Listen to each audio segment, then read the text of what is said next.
এই গোপালগঞ্জের মুজিববাদীদের মাটিতে দাঁড়িয়ে আমরা ঘোষণা করছি ওই মুজিববাদের আস্থানা ভেঙে দাও, গুঁড়িয়ে দাও। মুজিববাদের আস্থানা ইনকিলাব, ইনকিলাব, মুজিববাদ, মুজিববাদ, মুজিববাদ, মুজিববাদ, মুজিববাদ,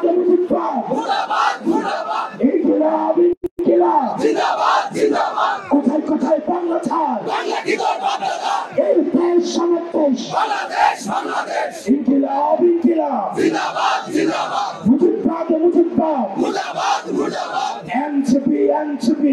হাসিনা আপনাদের ছেড়ে পালিয়ে গিয়েছে। গোপালগঞ্জকে যদি উনি ধারণ করতেন তাহলে ভারতে না গিয়ে উনি গোপালগঞ্জেই আসতেন। ওনার মতো স্বার্থপর, উনি ওনার ফ্যামিলির মানুষ ছাড়া গোপালগঞ্জবাসীর কথা একবারও ভাবেন না।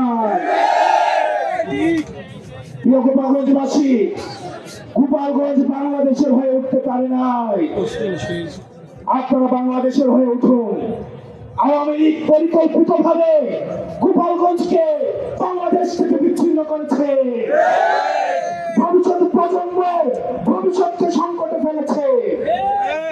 আমরা গোপালগঞ্জবাসীকে আশ্বস্ত করতে চাই, গোপালগঞ্জ বাংলাদেশের, ফেনীও বাংলাদেশের, বগুড়া বাংলাদেশের, বাংলাদেশ এই 64 জেলার সমান অধিকারের জন্য লড়াই করবে, সবার জন্য আমরা সমানভাবে লড়াই করব।